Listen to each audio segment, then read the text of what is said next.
So let's continue on with the adjusting entries.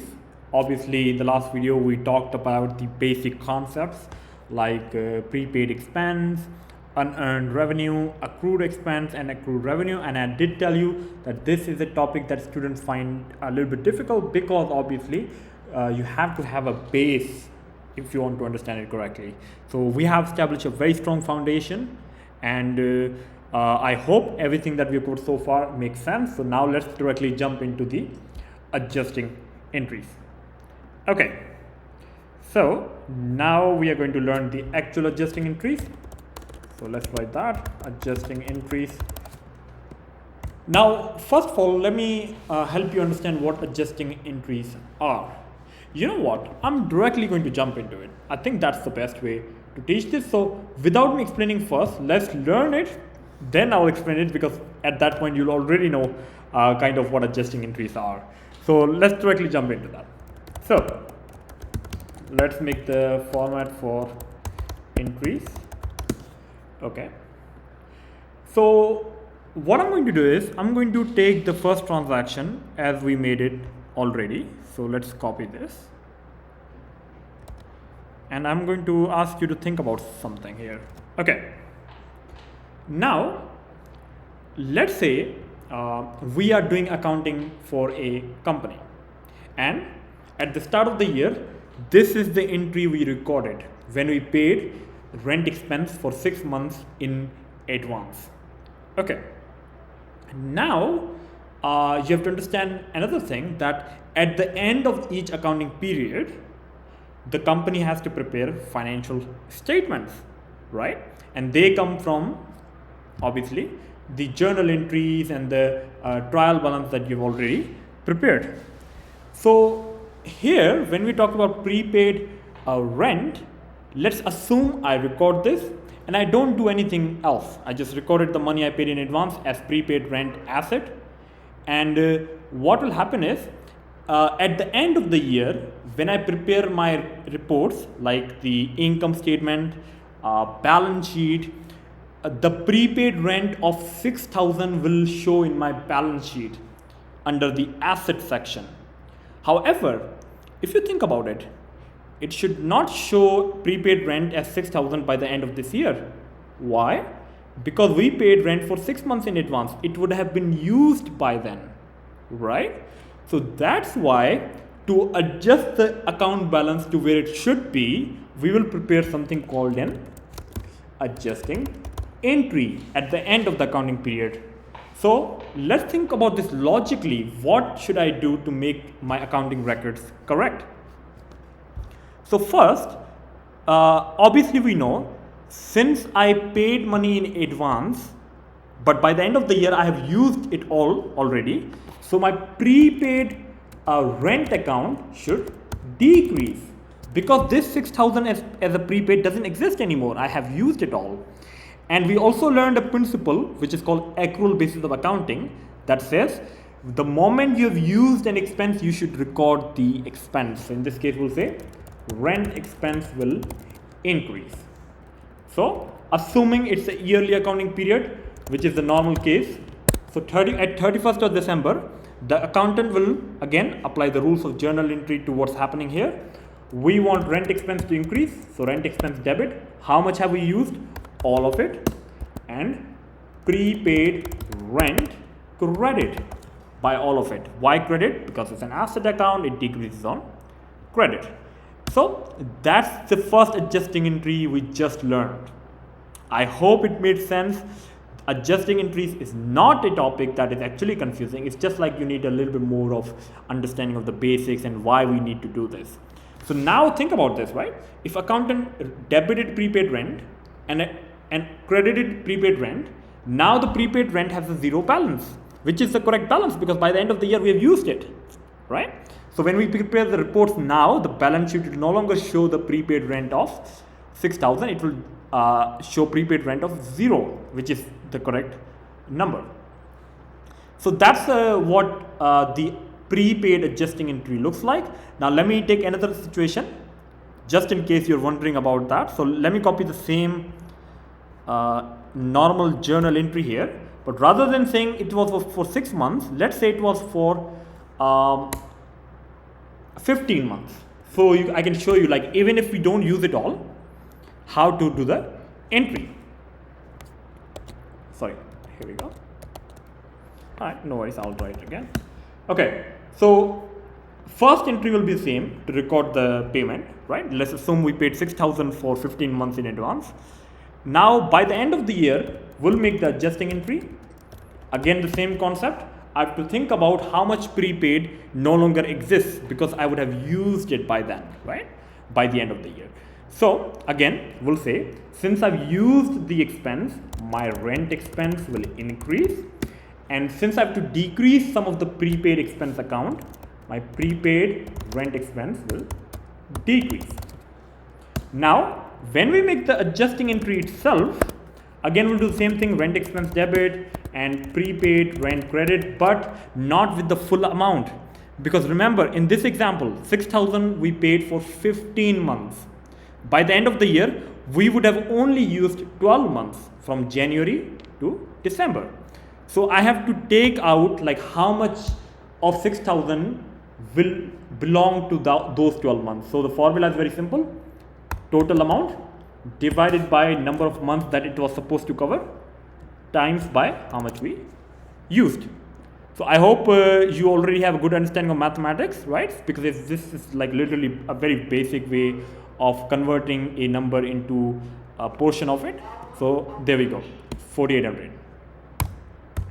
And that's again the adjusting entry for prepaid expense. I just wanted to show you post situations. It doesn't really matter because concept is the same. At the end of the accounting period, you just imagine what should I do to make my accounting correct. If prepaid expense has been used, of course it has to decrease at the end of the accounting period. So I will assume that you'll review this again and keep practicing. In the meantime, now I will obviously move on to the next thing for which we have to learn adjusting entry, which is the unearned revenue. So again, to save some time, I will copy the normal entry from unearned revenue from the example we already solved, which is a great example. There we go. Now here I'll again mention the same logic. Now think about it. On 1st of January, we recorded a unearned revenue liability of $10,000. And let's say I don't do anything as an accountant. I just recorded this when I paid the money. When I received the money, and I don't do anything. By the end of the year, when people are reviewing my balance sheet, they will see a liability of unearned revenue at $10,000. But should they be seeing unearned revenue liability of $10,000? Of course not. They should see the remaining unearned revenue, because by the end of the year, I would have done some of the work, because this money we received for 15 months of work, and by the end of the year, we can assume we would have done 12 months of work. So we have to make an adjusting entry at the end of the accounting period to make this correction. So we'll think again logically, because you have done the work, now it's your revenue, because that's what we talked about.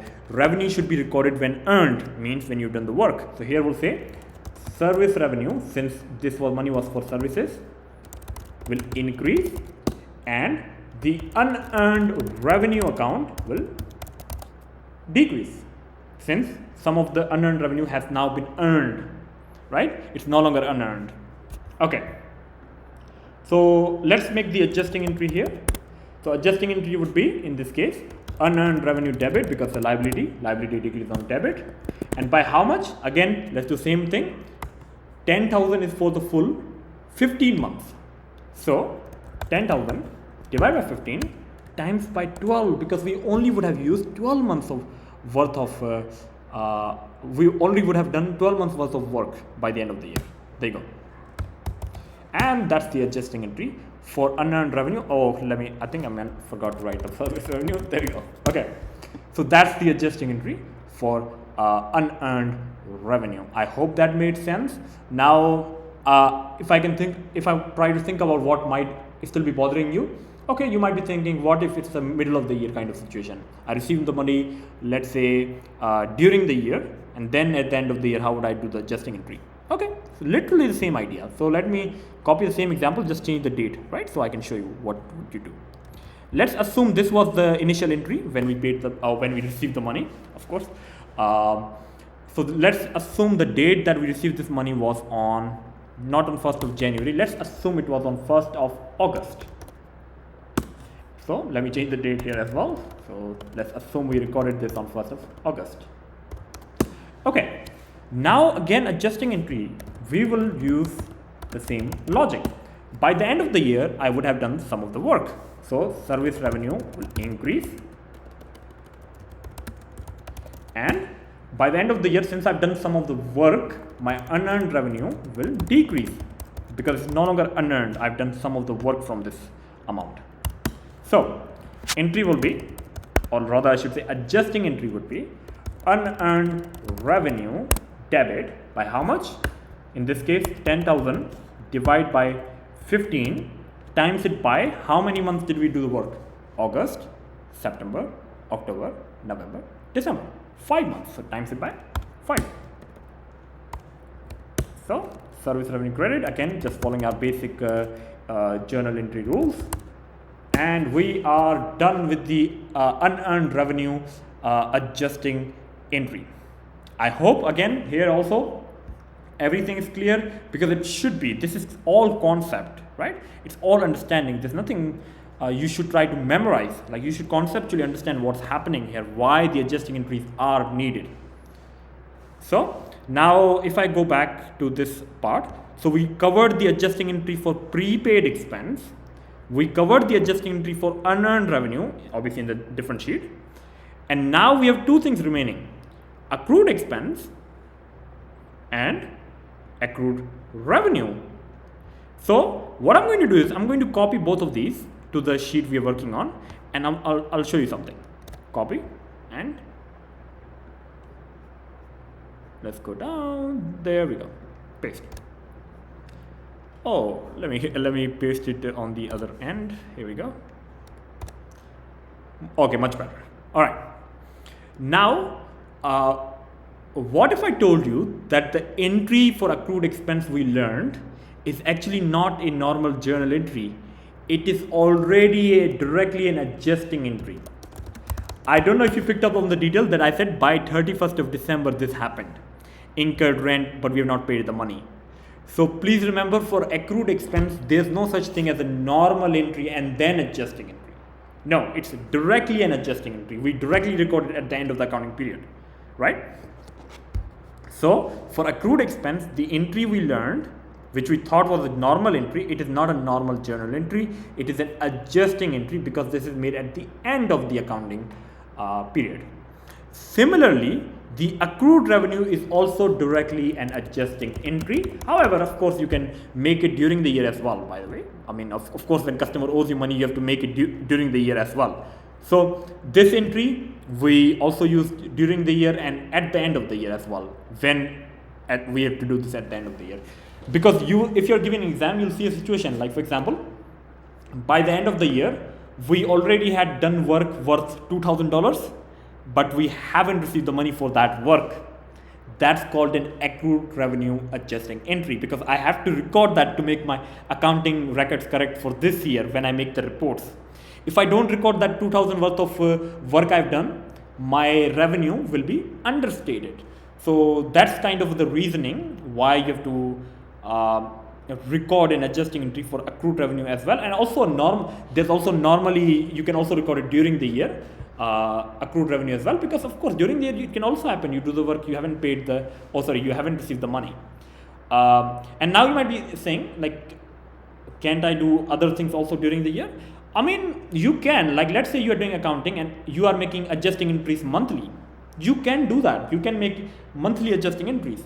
But the problem with that is, it doesn't help with anything. Like, you're not like improving on anything, because if you make adjusting entries every month or at the end of the year, the financial reports, financial statements will show the same numbers. So accountants say, why bother making monthly journal adjusting entries when you can just get away with the year end or accounting period end adjusting entries. I hope all of that was clear, and in the next video we'll talk about some extra adjusting entries that you should know about at least.